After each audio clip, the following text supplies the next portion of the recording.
we get to Genesis chapter 11, we see that the whole earth is of one language, right? They're one speech. They all come together in the plains of Shinar under the leadership of one guy, Nimrod, who began to become a giant. And they said, let us build a tower whose top may reach into heaven. Now, back before doing the research that I've talked to you about this weekend, I used to say that the Tower of Babel must have been a stargate, right? Because how else are you going to reach into heaven? You know, they must have had a ziggurat that had a stargate on the top, and they were going to go through the stargate and rend the veil and get into heaven. Yeah, stargate. Does Genesis say anything about a stargate? Guilty as charged for putting my own, preconceived biases on the text back in those days. The Tower of Babel doesn't make a whole lot of sense unless you understand the enclosed world cosmology that we talked about this weekend. And what's interesting to me about that story is God looked down at what they were trying to do, and it says, and now nothing will be restrained from them, which they have imagined to do. Wow, that's extraordinary. What did they imagine to do? Well, they actually imagined to kill God. I don't believe it's possible to kill God, but to reach into heaven? He says now nothing they imagined to do would be restrained from them. What did he do about it? He came down there and confounded their language. But I realized, you know what? It was about height after all. I used to say it wasn't, but even some of the text that I published in a book out there, Jubilees, says, and they built it 40 and 3 years were they building it. Its breadth was 203 bricks, and its height of a brick was the third of one. Its height amounted to 5,433 cubits and 2 palms, and the extent of one wall was 13 stades, and of the other 30 stades, Jubilees 10:21. Note, 5,433 cubits equals 8,150 feet. Another text that I found, a commentator, Alfred Edersheim, writing in Bible History Old Testament, chapter 8, he said, of the magnificence of Babel, the capital of the empire of Nimrod, the mighty hunter, it is difficult to convey an adequate conception without entering into details foreign to our purpose.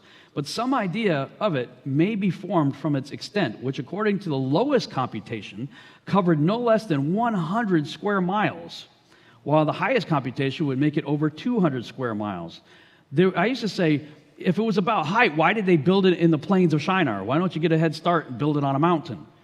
Well, they had to go find a plain big enough for a base to be 100 to 200 square miles.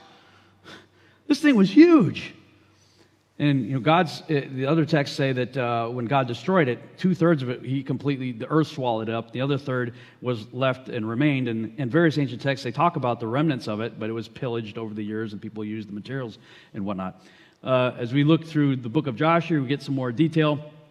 600,000 people living at that time.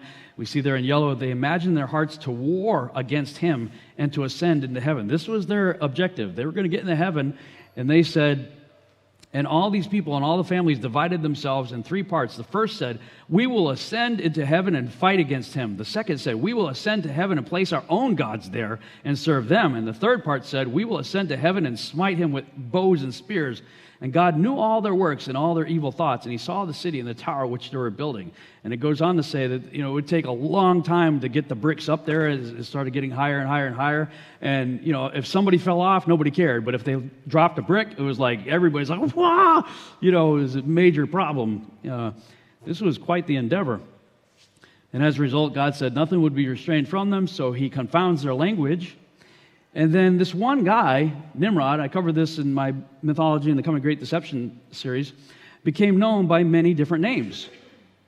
Why? Because the Tower of Babel, right, God confounded their language, and they went out, and many people say that it was 70 different languages, 70 different people groups went out talking about the same guy. Now all of a sudden he became known by names such as Gilgamesh, Baal, Melkart, Adonis, Dumuzi, Dionysus, Bacchus, Mithra, Orion, Apollo, Tammuz, Osiris. And interestingly enough, the History Channel Ancient Aliens, I told you earlier, I've been binge watching it, confirms at least some of this.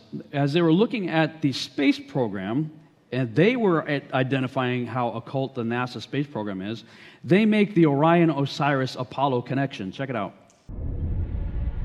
Some researchers believe the evidence of NASA's hidden agenda can be found in the close ties between its founding scientists and secret societies.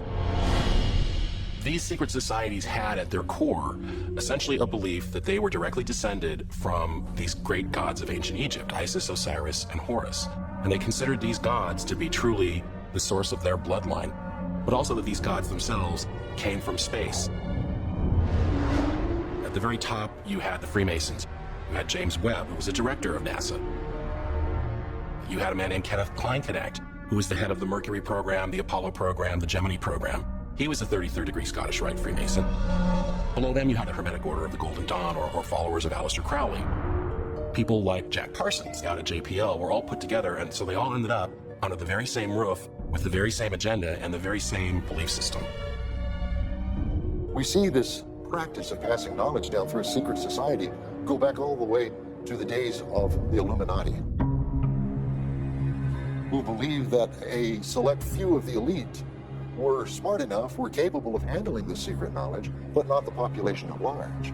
So the question remains, has this knowledge been passed down through secret societies for generations? And this may predate the secret societies that we know about in modern times all the way back to the days of the pharaohs.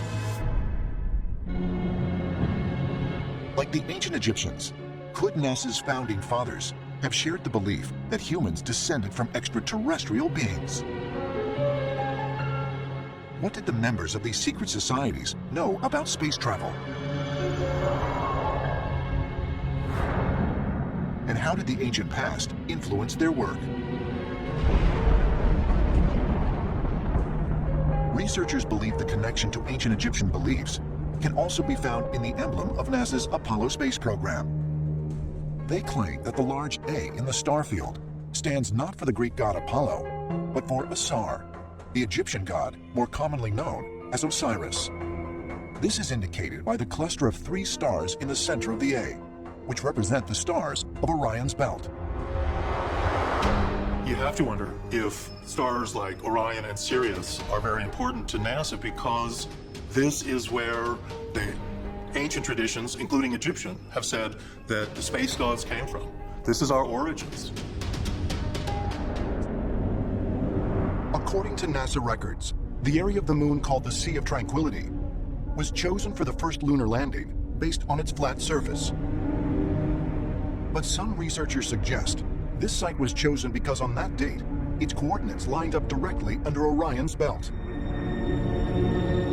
The way they picked the landing sites was that they first chose the specific date, the specific latitude and longitude, the specific time that they would land, and then you have to work your way back from that to create what's called the launch window. The person who picked all of the Apollo landing dates and landing times, including the mission for Apollo 11, was a man named Farouk El-Baz. His father just happened to be an expert on the ancient Egyptian stellar religion. According to ancient Egyptian beliefs, ceremonies performed directly under Orion's belt produce a sacred alignment, one through which humans could communicate with Osiris. To the ancient Egyptians, that constellation actually was a literal living embodiment of the great god Osiris. Sirius was the same representation of his wife, sister, and consort Isis.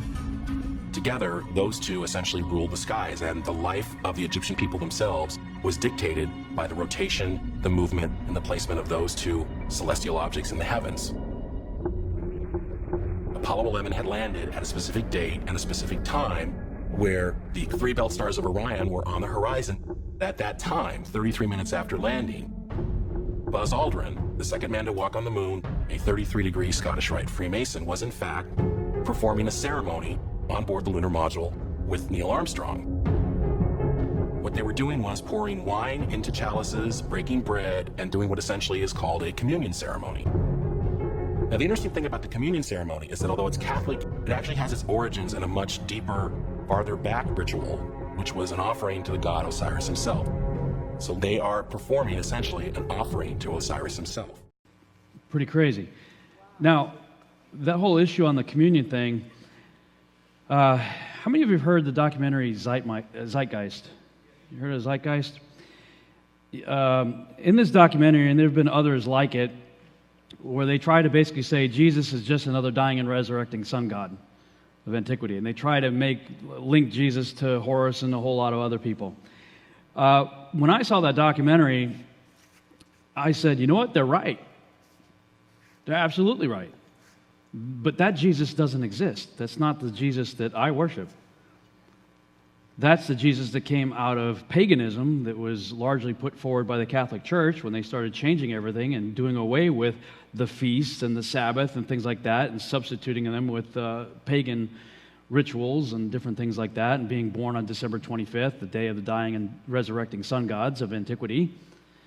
And communion, well, if you go back and read that story, what was he doing? Passover. So when he said, do this in remembrance of me, what was he saying? Take Passover in remembrance of me. But later we get this whole communion thing in the Catholic Church and stuff like that, and that goes back to the mystery schools and stuff. So yeah, while people back in the day, back in 1969, thought, oh, look at these good Catholics up there breaking bread and doing communion. No, all the indications are that they were doing an Osirian worship service up there. And you just heard NASA say that they had linked Osiris to Orion, Orion's belt, and this was part of the Apollo program, making all three links. Now, what is Orion? What is the constellation referred to as the what? The mighty hunter. What was Nimrod referred to as in Scripture? Nimrod, the mighty hunter. Yeah, and then just recently we had the 50th anniversary, right? And they projected the Apollo rocket on the Osiris, a phallic symbol, in Washington, D.C. It's like you can't write this stuff. The number 13 comes up a lot. What's up with the number 13? Well, in the Osiris myth, he was hacked up by his brother into 14 pieces, but only 13 pieces were found, and the one that was missing, they fashioned into an obelisk, and that became, something from that point on. And Isis impregnated herself with that and all that stuff. So we have this direct connection to Osiris, Apollo, and all that. Right there in Washington, D.C., we have the largest phallic symbol in the world sticking up like a middle finger to our Creator. And they just put the rocket on top of it to celebrate the 50th anniversary.